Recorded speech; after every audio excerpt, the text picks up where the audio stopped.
এই মুহূর্তের অন্যতম গুরুত্বপূর্ণ খবর, ভারত জোড়ো ন্যায়যাত্রা নিয়ে আজকে বীরভূমে মাত্র 3টি গাড়িকে অনুমোদন দেওয়া হয়েছিল স্থানীয় প্রশাসনের পক্ষ থেকে। যেহেতু মাধ্যমিক পরীক্ষা, সেই কারণেই মাত্র 3টি গাড়ির অনুমোদন দেওয়া হয়, যা নিয়ে ক্ষোভ প্রকাশ করে প্রদেশ নেতৃত্ব। প্রদেশ নেতৃত্বের পক্ষ থেকে প্রদেশ কংগ্রেস সভাপতি অধীর রঞ্জন চৌধুরী এ বিষয়ে কি বলেছেন শোনাবো। রাহুল গান্ধীর জন্য কি এরকম 3টে গাড়ি, কারণটা কি বুঝছি না। আমরা কি আইন ভাঙছি? কোনো কি বলা আছে নোটিশে যে 3টের বেশি গাড়ি যাবে না? 3টের বেশি গাড়ি যাবে না নোটিশে কি বলা আছে কোথাও? এরকম কি সরকারি নির্দেশ আছে? সরকারি নির্দেশ হচ্ছে 10টার থেকে পরীক্ষা 1টা পর্যন্ত। আমরা তো তার আগে যাইনি কোথাও। রাহুল গান্ধী সকালে বেরোতো তাহলে ডিস্টার্ব হতো, ট্রাফিক জ্যাম হতো, ছাত্রছাত্রী আসতে বাধা হতো। এখন তো ছাত্রছাত্রীরা স্কুলের মধ্যে তারা পরীক্ষা দিচ্ছে, তার পাশ দিয়ে আমরা চলি, তার পাশ দিয়ে গাড়ি ঘোড়া চলছে না, তার পাশ দিয়ে মানুষ চলছে না, তার পাশ দিয়ে টোটো চলছে না। 3টে গাড়ি, একটা কথা হলো রাহুল গান্ধীর সঙ্গে যা সিকিউরিটি থাকে তাদের 5টা গাড়ি লাগে। আমি কি করে 3টে গাড়িতে বলবো যেতে?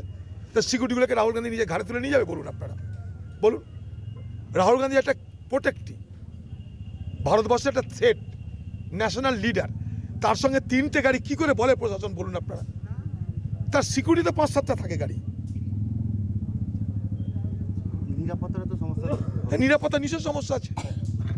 গায়ের জোরে করছে, কি করা যাবে? আমাদের সঙ্গে রয়েছেন আমাদের প্রতিনিধি কল্যাণ চন্দ্র। কল্যাণ, এই যে মাত্র 3টি গাড়ির অনুমোদন, যা নিয়ে ক্ষোভ প্রকাশ করছেন প্রদেশ কংগ্রেস সভাপতি অধীর রঞ্জন চৌধুরী, কংগ্রেসের সর্বভারতীয় নেতৃত্ব প্রশাসনের এই সিদ্ধান্ত সম্পর্কে তাদের কি প্রতিক্রিয়া? দেখো অঙ্কুর, সেটা হচ্ছে অধীর চৌধুরী তার রাজনৈতিক বক্তব্য দেবেন এবং দিয়েছেন, এটা খুব স্বাভাবিক। কিন্তু বিষয় যেটা হচ্ছে যে আজকে মাধ্যমিক পরীক্ষা, এবং তুমি জানো যে মুখ্যমন্ত্রী 31 তারিখ বহরমপুরে সভা থেকেও বলেছিলেন যে রাহুল গান্ধীর রোড শো নিয়ে তাদের কোনো আপত্তি নেই, যে কোনো জায়গায় রোড শো করতেই পারেন, তার অধিকার রয়েছে। কিন্তু পরীক্ষার দিন, বিশেষ করে মাধ্যমিক পরীক্ষার দিন বা মাধ্যমিক পরীক্ষা চলাকালীন যেন বক্স কোনোভাবে না বাজায় বা কোনোভাবে যেন অপ্রীতিকর কোনো ঘটনা না ঘটে বা সেরকম যেন কোনো রকম অনুষ্ঠান না করা হয়। এরপরে কিন্তু আজকে সকালবেলায় 9টা থেকে গান্ধী থানার যে নবগ্রাম রয়েছে মাঠ, সেখানে কালকে রাহুল গান্ধী বহরমপুরের রোড শোর পর রাত্রিবেলা ছিলেন, এবং আজ সকাল 9টা থেকে সেখানে রোড শো হওয়ার কথা ছিল। সেখান থেকে কান্দি, গোকর্ণ, পাশাপাশি তারাপীঠ, রামপুরহাট হয়ে ঝাড়খণ্ডে তার যাওয়ার কথা ছিল। কিন্তু সকাল 9টা থেকে, তুমি জানো যে 9টা 45 থেকে আজকে মাধ্যমিক পরীক্ষা শুরু হয়েছে, মাধ্যমিক পরীক্ষার প্রথম দিন, যার ফলে সকাল থেকেই যারা পড়ুয়া রয়েছেন, পরীক্ষার্থী রয়েছেন, তারা বিভিন্ন স্কুলে পরীক্ষা কেন্দ্রে গেছিলেন।